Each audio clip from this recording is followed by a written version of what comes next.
여러분 안녕하세요. 별별 이야기의 한경진입니다. 지난 4월 24일 제주도에 새로운 명소가 탄생했습니다. 아시아 최고 수준을 자랑하는 제주 항공우주박물관이 개관한 것인데요. 어떤 곳인지 무척 궁금하시죠? 그래서 오늘도 우리들의 궁금증을 시원하게 풀어주시는 이태영 교수님 나오셨습니다.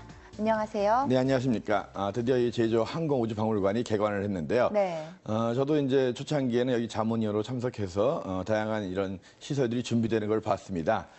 이 35만 평방미터의 부지 안에 거의 3만 평방미터, 그러니까 우리가 흔히 이야기하는 평수로 치면 10,000평 정도 되는 건물이에요. 와. 지하 1층, 지상 3층에 항공우주를 전문으로 하는 그런 네. 박물관이 드디어 만들어진 거거든요.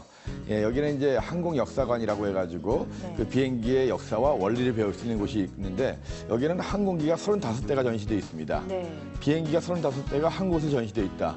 아마 우리나라에서 처음일 거예요. 네. 그래서 공군의 협조를 얻어가지고 이 35대의 항공기가 실내외에 이제 전시가 되어 있고요.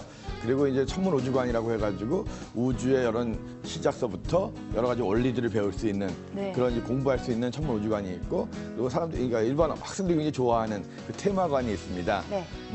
이 오감으로 체험하는 우주여행. 와. 이걸 주제로 해가지고 3D라든가 여러 가지 이제 체험할 수 있는 우주 그런 시뮬레이션 같은 것들이 설치되어 있는 테마관이 있고요. 뭐 야외에서 여러 가지 야외 전시도 하고 있고 뭐 근처에는 그 우주 호텔이라고 해가지고 네. 100실 이상의 그 규모의 큰 호텔도 자리하고 있어서 이 항공 우주를 전문적으로 관광할 수 있는 그런 테마 박물관이 이제 만들어진 건데요.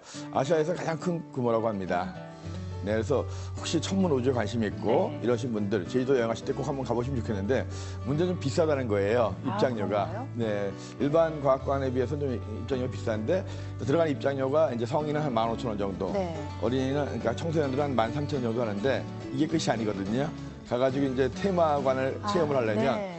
빅3 정도 세 개를 보려면 체험하려면 그 입장권이 성인은 2만 원이 넘어가고. 청소년도 거의 2만 원 가까운 정도 비용이 듭니다. 그러면 거의 뭐 놀이공원 가는 수준이긴 그렇죠. 하네요. 그래서 이제 놀이공원 가는 정도의 요금을 내고 들어가야 되는데 과연 놀이공원 가는 것만큼의 재미가 있겠느냐. 재미는 정말 있을 것 같고요. 이렇게 체험할 수 있는 게 네. 많다 보니까 괜찮을 것 같긴 하거든요. 그래서 이제 하기 나름인데요. 하여튼 우리 아시아 최고의 수준을 자랑하는 항공우주박물관. 그래서 제일 좋은 컨텐츠를 계속적으로 이제 보충해가지고 항상 다시 오고 싶은 그런 과학관으로서 계속 자리 잡길 바라겠습니다. 네, 그러니까 아시아 최대 규모의 그 박물관이 제주도에 있다는 거잖아요. 너무나도 뿌듯한데요.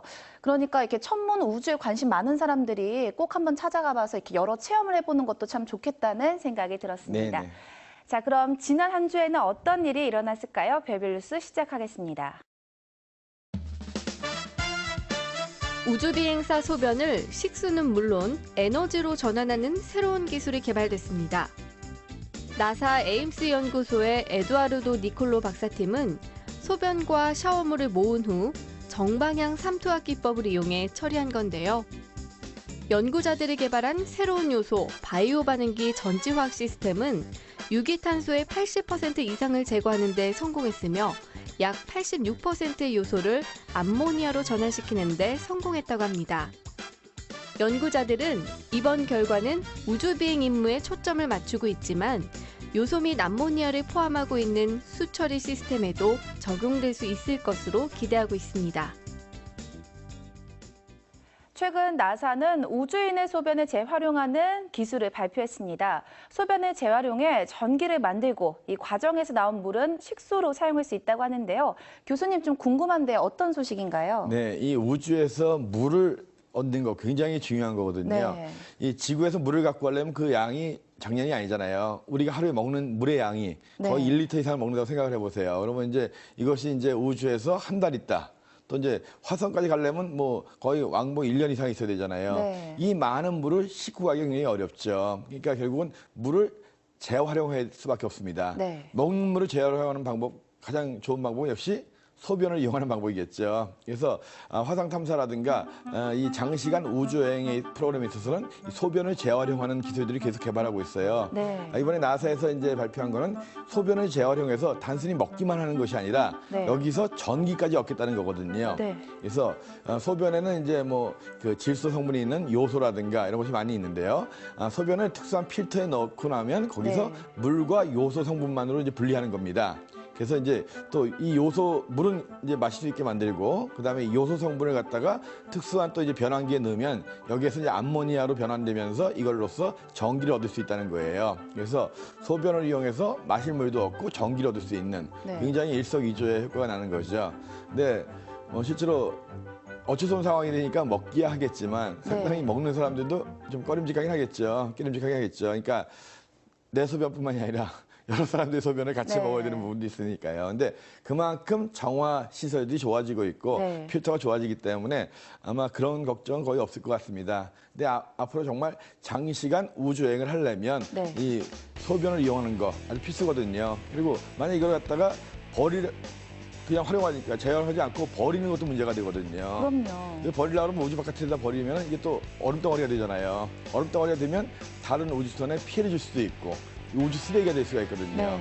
물론 그러다가 이제 이것이 돌다가 다행히도 이제 다른 우주선이라든가 안 부딪히고 땅에 네. 떨어지게 되면 이제 대기 중에 타서 없어지고 말겠지만 아무튼 이런 소변이라든가 이 대변에 처리하는 문제들 이게 우주 쓰레기 문제로도 될 수가 있거든요. 네. 그래서 우주 여행을 하려면 그만큼 우리가 이런 자원을 재활용하는 기술들이 많이 발달돼야 되고 그때 소변도 결국은 먹거나 또 재활용해서 그걸 갖다 뭐 전기를 만들거나 이렇게 한다면 이제 그만큼 쓰레기도 줄일 수 있고 또 우리가 우주선으로 갖고 가는 물량도 줄어들기 때문에 그만큼 비용도 절감되는 거고 그래서 꼭 깨름직한 그런 마음 지워버리고 네. 꼭 만들어야 되는 기술이고 앞으로 활용해야 될 그런 기술입니다. 네, 그러니까요. 그 소변이 그 우주 쓰레기가 되지 않게끔 이렇게 재활용을 잘해서 마실 수도 있게 만들고 또 전류도 만들 수 있다고 하니까 정말 네. 일석이조라는 생각이 들었습니다. 별별 뉴스에서 다음 시간에 전해드릴 새로운 소식도 기대해 주세요. 300km 위에서 지구 궤도를 돌고 있는 국제우주정거장. 우주인과 우주왕복선 모형이 무중력 공간에서 둥둥 떠 있죠. 이때 우주인이 몸을 지지대에 고정한 후 우주왕복선을 가볍게 밀어봅니다. 우주왕복선 모형이 쭉 앞으로 나가죠. 이번에는 또 다른 우주인이 우주왕복선을 잡아봅니다. 그리고 우주왕복선을 든 우주인을 살짝 앞으로 밀어보는데요. 어떤가요? 미는 것과 동시에 민 우주인도 뒤로 밀려나게 되죠. 이 영상은 뉴턴의 제3운동 법칙인 작용과 반작용의 법칙을 아주 쉽게 설명해주고 있습니다. 작용과 반작용의 법칙, 이렇게 말로만 들으면 굉장히 어렵게만 느껴지는데요. 이 법칙을 이해하기 쉽게 설명해주는 영상이었습니다. 교수님 조금 더 자세히 설명해 주시죠. 네, 이 작용과 반작용, 뉴턴의 제3운동 법칙이거든요. 네. 뭐 어려운 얘기죠. 그러니까 뉴턴의 운동 법칙 중에 하나인데 우리가 때리면 때린 사람도 아파요. 네. 물론 마음이 아플 수 있지만 우리가 탁자를 톡 내리치면 우리 손도 아프잖아요. 힘을 가하면 그 가한 힘의 반작용으로 나한테도 네. 그 힘이 오는 거를 갖다가 작용 반작용이라고 하거든요. 이 영상에서 보는 것처럼 이제 우리 모형의 우주왕복선이 있는데 그 잡고 있는 사람을 밀면은 밀은 사람도 뒤로 밀린다는 거죠. 네. 물론 발을 땅에 고정하고 있으면 밀리지 않지만 이렇게 무중력 상태에서는 힘을 주면 그 힘만큼 본인도 반작용으로서 뒤로 밀리는 일이 벌어집니다. 네. 그걸 작용과 반작용이라고 하는데 그래서 우리가 무중력 상태에서는 함부로 이렇게 움직이면 안 돼요, 사실은. 네. 그래서 중력이 약한 곳에서는 한번 치면은 그 반작용으로 튕겨나갈 수도 있거든요. 그래서 이 작용과 반작용 쉽게 우리가 이제 실험하려면 탁자 같은 거다 살짝 쳐보면 네. 내 손이 아프다는 걸 느끼면 그게 바로 작용과 반작용입니다. 그래서 우주 실험에서는 이렇게 무중력 속에서 작용 반작용, 뭐 우주에서 여러 가지 실험들을 많이 해요. 이거 말고도. 그래서 뭐 촛불을 갖다 우주에서 켜보면 이것이 이제 위로 솟구치지 않고 동그랗게. 네. 왜냐하면 이게 중력이 없기 때문에 모든 방향으로 이제 똑같이 불꽃이 나가기 때문에 동그란 모양을 하기도 하고 뭐 이렇게 해서 다양한 우주인들이 이 정거장 안에서 실험들을 하는 영상들이 많이 보여지고 있거든요. 네. 상당히 꼭 한번 체험을 해보고 싶지만 우리가 가긴 힘들죠. 네. 그래서 무중력이라는 것, 우리가 체험하기에는 이 중력이라는 것이 얼마나 소중한 건지 네. 우리한테 고마운 건지 느끼게 하는 그런 힘을 이 영상 속에서 이제 볼 수 있습니다. 네, 그러니까 우주에서의 그 무중력 상태에서 그 작용과 반작용에 대한 거를 좀 더 이렇게 알기 쉽게 네네. 이렇게 된 영상을 보여준 거였네요. 네네. 네. 네, 와우 천문 영상 다음 이 시간에는 어떤 신기한 영상이 우리의 마음을 사로잡을지 기대하세요.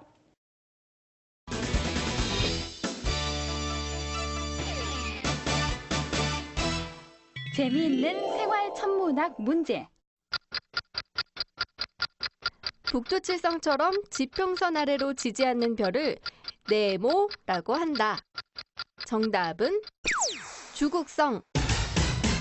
밤하늘에서 뜨고 또 지는 별. 지평선 아래로 하루 종일 지지 않는 별이 있다면 믿어지시나요? 놀랍게도 그런 별이 있습니다. 북두칠성을 비롯해서 지평선 아래로 지지 않는 별을 주국성이라고 하는데요. 그럼 주국성이란 과연 무엇일까요? 이럴 때 우리가 힘차게 불러보는 이 말. 이태원 교수님, 궁금해요.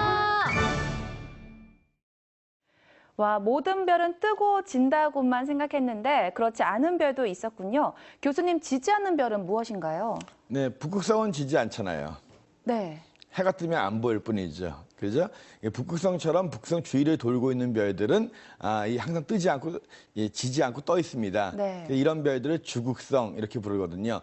북극성 근처를 도는 별이라는 뜻이거든요. 네. 근데 이제 이것이 북극성이 점점 높아지면, 그래서 북극 지역에 가면 모든 별들이 떴다지는 게 없이 머리 위 천정을 중심으로 돌기 때문에 네. 하늘에 있는 별 중에 반은 다 떠 있고 반은 다 져 있는 그런 상태가 되겠고, 만약 적도에 간다면 이 북극성이 적도 축에 걸리기 때문에 모든 별들이 다 떴다지는 그런 일이 벌어지겠죠. 그래서 이 주국성이라고 하는 것은 북극에 가면 모든 별들이 다 주국성이 되는 거고, 네. 적도에 가면 주국성이 하나도 없게 되는 거겠죠. 반대로 남극에 가면 북쪽에서 보는 거와 반대, 북극에서 안 보이는 반대의 별들이 이제 거기서 또 주국성이 되는 거겠죠. 그래서 주국성이라고 하는 것은 떴다 지는 것이 없이 항상 북극성 주변에서 도는 별들을 네. 일컫는 말입니다. 그래서 북극에 가까이 가면 갈수록 주국성이 많아진다는 거죠. 적도에 가면 주국성이 없어지는 거고요. 네. 그리고 우리가 보통 계절별 별자리라고 하는 거는 떴다가 지는 별들이죠. 네. 이렇게 떴다가 지는 별들을 출몰성이라고 합니다. 네. 떴다가 지기 때문에 출몰한다. 출몰성이라고 하고, 그다음에 항상 뜨지 않는 별 있죠. 항상 남반구에 있는 별들 중에서 너무 아래쪽에 있는 건 안 보인단 말이에요. 네. 남십자선 같이 이런 별들은 전몰성. 항상 져 있다 해서 전몰성이라고 합니다. 그래서 우리가 별을 나눌 때 북성 근처에서 항상 보이는 별들을 주국성, 계절마다 떴다 지는 별들을 출몰성, 그리고 항상 져서 볼 수 없는 별들을 전몰성 이렇게 부르거든요. 그래서 이 주국성, 우리가 흔히 알고 있는 북두칠성이나 카시오페이아, 북극성 이런 네. 것들이 주국성에 해당됩니다. 낮에도 하늘에 떠 있어요. 다만 햇빛 때문에 보이지 않을 뿐이죠. 네. 네, 오늘 또 새로운 사실을 알게 됐는데요. 그러니까 뭐 뜨고 지지 않고 북극성 주위 항상 돌고 있는 별을 주국성이라고 하는 네. 거죠. 네, 네. 네, 알겠습니다. 이태영의 생활천문학 다음 이 시간에는 어떤 재미난 주제로 여러분의 호기심을 지어줄지 기대하세요.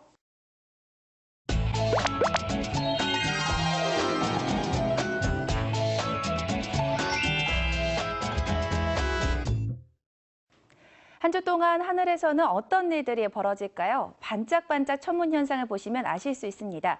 교수님, 오늘 전해주실 하늘 소식 어떤 것들이 있나요? 네, 이번 한 주 동안은 초생달이 보이는 주간입니다. 네. 달이 안 보이다가 이제 가늘게 상현달로 가는 그런 주간이거든요. 그래서 달이 저녁 하늘에서 가장 예쁘게 보이는 주간이기도 하죠. 네. 이 5월 5일이 입하, 여름의 시작을 알리는 날입니다. 드디어 더위가 시작되는 거죠. 네.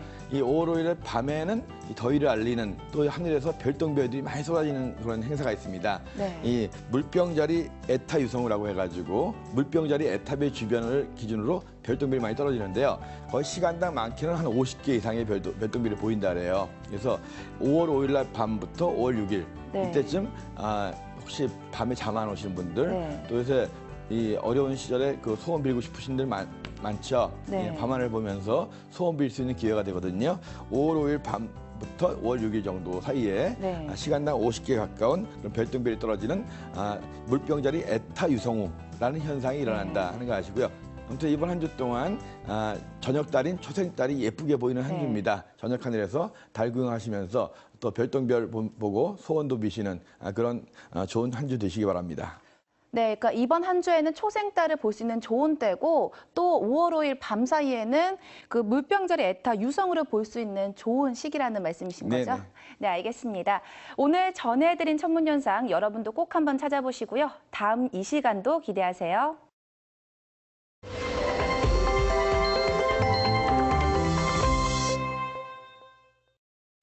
별별이야기 오늘 소식은 여기까지입니다. 다음 이 시간에도 더욱더 다양하고 재미난 소식을 가득 준비해서 여러분을 찾아뵙도록 하겠습니다. 다음 주도 별별이야기 채널 고정하세요.